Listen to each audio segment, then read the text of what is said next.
4장 거대한 전쟁 악령들. 생각의 속도로 여행하다. 안내하는 천사들이 나를 이 물리적 세상과 영적 세계를 분리하는 그 보이지 않는 분리하는 차원의 벽을 통과해 데려갔을 때 나는 나의 인격도 가지고 갔습니다. 내가 물리적 세상에서 가지고 있었던 모든 자질들, 예를 들면 기억과 능력도 나와 함께 영적 세계로 따라왔습니다. 나는 내가 물리적 세계에서 알았었던 모든 것들을 알 수 있었는데 단지 훨씬 더 향상된 능력이었습니다. 거기 도착하자마자 나는 셋째 하늘이 어디 있는지 알았고 영과 의사소통하는 법도 알았습니다. 거기서는 여기에서처럼 의사소통하지 않았는데 거기서는 우리의 마음으로 의사소통했습니다. 그것은 마치 마음의 파장을 사용해서 생각을 뿜어내는 것과 같았습니다. 우리는 생각의 속도로 여행할 수 있었습니다. 천사들이 나에게 우리가 어디로 가고 있는지를 말해주면 우리가 거기에 있었습니다. 움직임의 감각은 전혀 없었습니다. 그러나 어떤 때에는 마치 떠다니는 것처럼 여행했습니다. 우리의 여행 방식은 천사들이 내가 무엇을 경험하기를 원하는지에 달려 있었습니다. 나는 내가 영으로 있을 동안은 육에 있는 사람 누구와도 의사소통할 수 없다는 것을 발견했습니다. 나는 영이 육과 분명한 의사소통을 하려면 육체적 몸을 통해서 해야만 한다는 것을 발견했습니다. 어떤 영들은 육체적 몸을 사용하지 않고도 육에게 자신의 존재를 표시할 능력이 있지만 육체적 몸이 없이는 이 영들이 분명한 의사소통을 할 수가 없습니다. 한 번은 천사들이 나를 그 차원의 벽을 통과해서 이 세상으로 데리고 돌아왔었는데 내가 한 사람으로부터 1m 정도 떨어져 있었습니다. 그런데 그는 내가 하는 말은 전혀 들을 수가 없었습니다. 나는 그의 말을 들을 수 있었지만 그는 나의 말을 들을 수가 없었습니다. 나는 영은 육의 소리를 들을 수 있지만 육은 영의 소리를 들을 수 없다는 것을 스스로에게 증명했습니다. 영이 육과 분명한 의사소통을 할 수 있는 유일한 방법은 육체적 몸을 통해서입니다. 나는 인간들이 1m도 떨어져 있지 않은 곳에서 천사들과 대화를 했는데 그 인간들은 그 대화의 어떤 것도 감지할 수 없었습니다. 성령의 보호하심. 우리가 움직일 때 나는 우리가 성령의 보호하심 아래에 있다는 것을 인식했습니다. 그리고 나는 그 세계에서 모든 영들이 우리가 성령의 보호하심 아래에 있다는 것을 안다는 사실도 인지했습니다. 그분의 보호하심 때문에 나는 전혀 두렵지 않았습니다. 행군의 소리.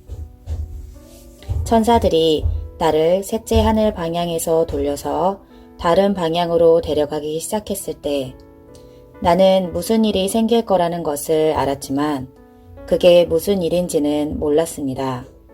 나는 결코 그들에게 물어보지 않았습니다.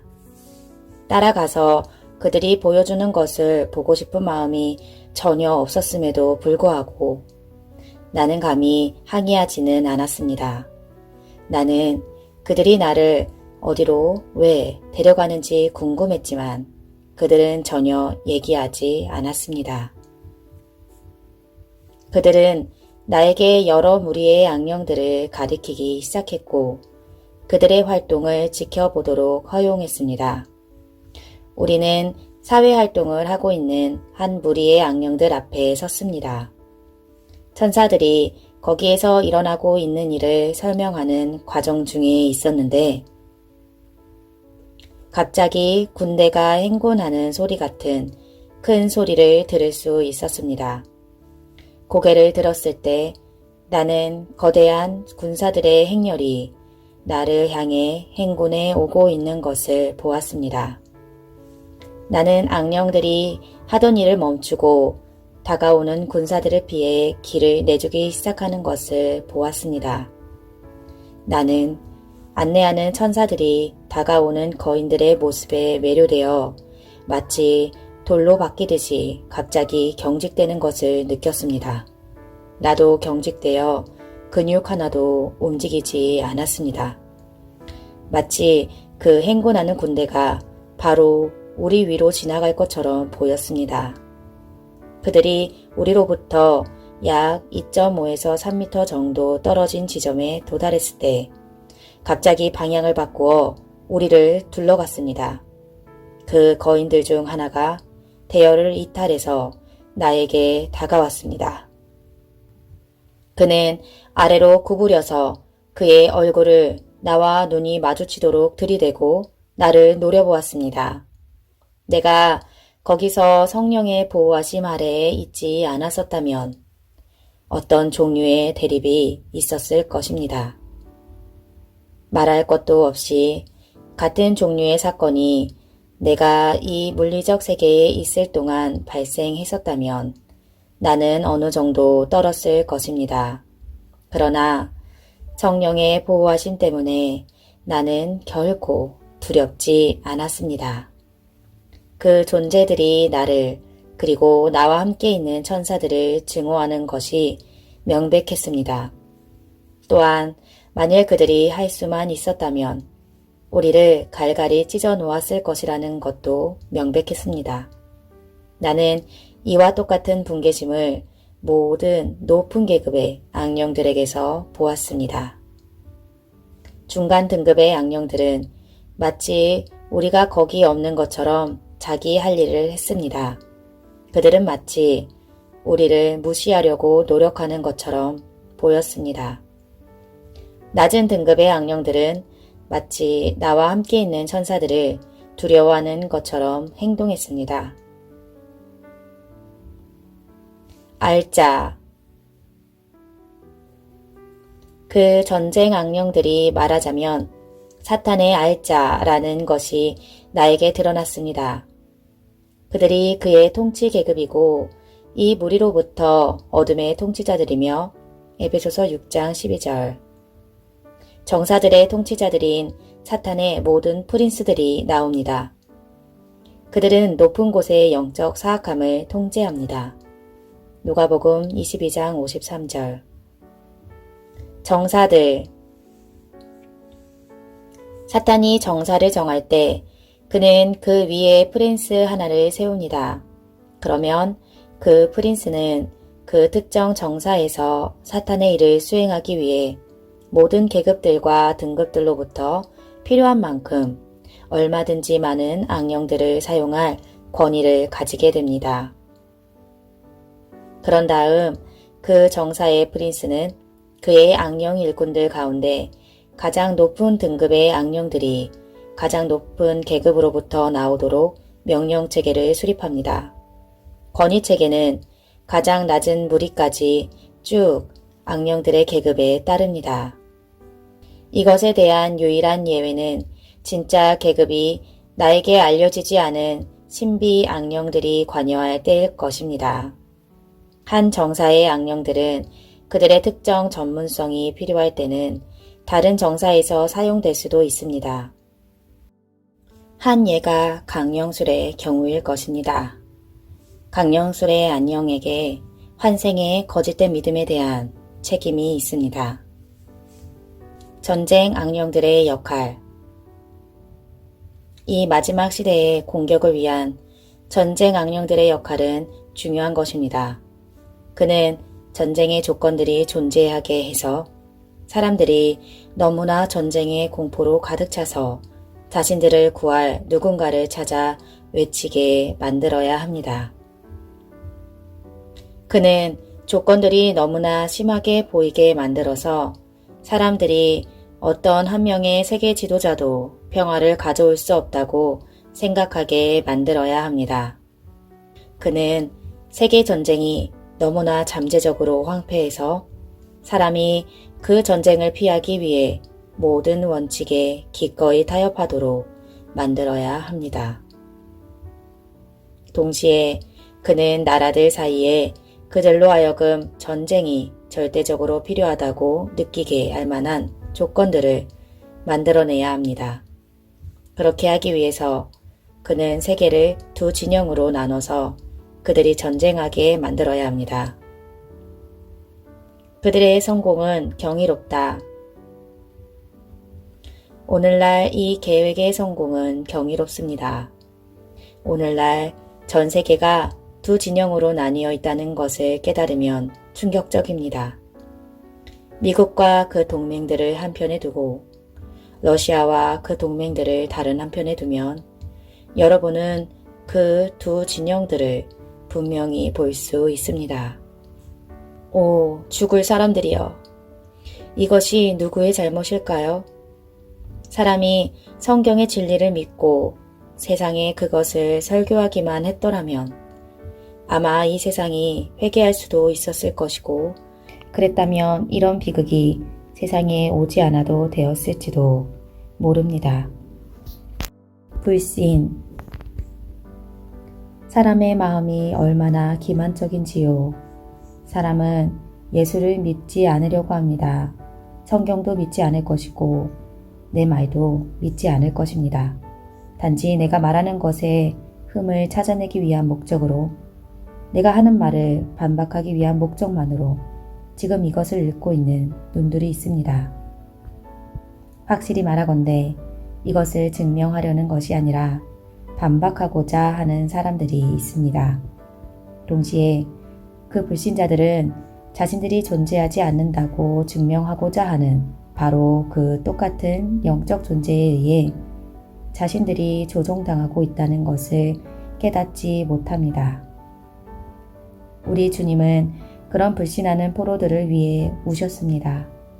나는 주님께서 자비를 베푸셔서 그 불신자들의 눈을 열어서 그들이 볼 수 있게 해달라고 주님께 간구합니다.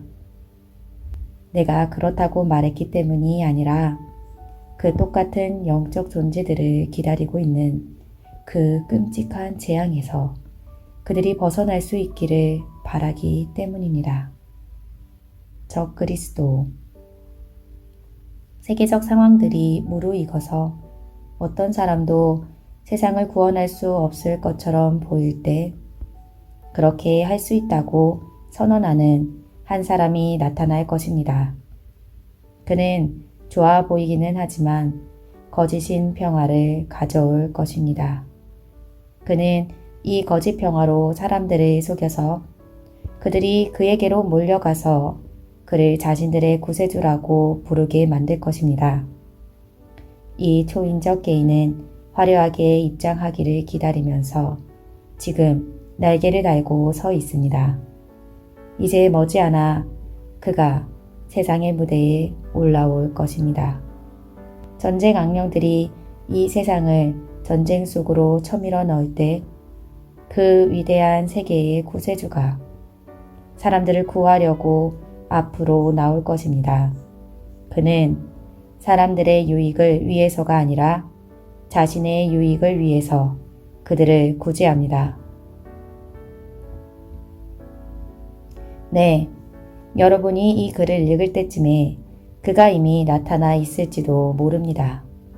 이 사람의 출현이 그만큼 가깝습니다. 그는 오고 있습니다. 위대한 불경스런 구세주, 적그리스도가. 야고보서는 전쟁 악령들이 어떻게 국가들 간에 이런 전쟁들을 일으킬 상황들을 만들어낼 수 있는지에 대한 열쇠를 줍니다. 이 책 4장 1절과 2절에서는 그는 탐욕이 그 열쇠라고 말합니다.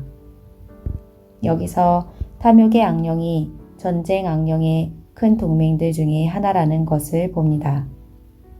사람들의 마음에 들어간 탐욕이 이 전쟁들로 인도할 것입니다. 전쟁 악령과 탐욕 악령이 함께 일하는 이것은 무적의 조합입니다. 전쟁 악령의 모습. 전쟁 악령의 형태와 모양은 아주 잘 생겼습니다. 비율이 잘 맞는 거인 운동선수를 닮은 모습을 가지고 있는 그들은 설계적으로 완벽한 듯 했습니다. 그들의 색깔은 다소 아름답게 광을 낸 노쇠와 같은 옅은 구릿빛입니다. 그들의 군복은 내가 옛날에 로마 군사가 입었을 거라고 생각해 왔었던 것과 비슷했습니다. 투구도 역시 성경시대에 로마 군사가 사용했었던 것과 비슷한 디자인이었는데 윤기 없는 색깔의 금속 또는 재료로 되어 있었습니다. 투구 아래로 판 같은 물체가 두 눈 사이로 내려와서 코덮개 역할을 했습니다. 투구 뒤에는 한쪽 귀에서 다른 쪽 귀까지 목 뒤쪽으로 방패물 같은 것이 비스듬히 돌출되어 있었습니다. 이 방패물은 목을 보호하는 덮개 역할을 하면서도 목의 움직임은 최대한으로 가능하게 했습니다. 투구의 꼭대기에는 거친 털 같은 재료가 벽같이 붙어 있었습니다. 그의 상체에는 가슴 덮개가 있었는데 거기서 연결된 끈이 어깨 위로 올라가서 등 뒤에서 십자 모양으로 가로질러서 겨드랑이 아래를 지나 허리 쪽에서 다시 연결되어 있었습니다. 십자로 가로지르는 그 끈 위에는 그의 등이 벗은 상태였습니다. 그의 하체 부분의 옷은 치마 또는 주름진 금속 같은 재료를 닮았는데 주름 하나는 윤기 없는 색이고 주름 하나는 밝은 색이었습니다. 그 치마는 무릎까지 왔습니다. 그의 허리 둘레에는 넓은 허리띠가 있었습니다. 그 허리띠 양쪽에는 어떤 종류의 물체들을 담고 있는 연장집 같은 것이 있었습니다. 나는 그 물체들이 무엇이었는지는 모릅니다. 장화는 군복과 똑같은 재료로 만들어져 있었습니다. 다리 앞쪽은 무릎 아래로 덮여 있었는데 다리 뒤쪽은 둘러서 앞쪽 장화에 다시 연결된 끈 외에는 열려 있었습니다. 그 장화는 발을 완전히 감쌌습니다. 이 악령의 발은 벗은 상태였습니다. 나는 그 군복의 디자인이 그 전쟁 악령이나 그의 전문 영역과 관련이 있는지는 모릅니다. 내가 그것을 자세히 보도록 허용되었기 때문에 그것을 자세히 보고하고 있는 겁니다. 전쟁 악령은 아주 잘생긴 존재의 모습을 하고 있습니다.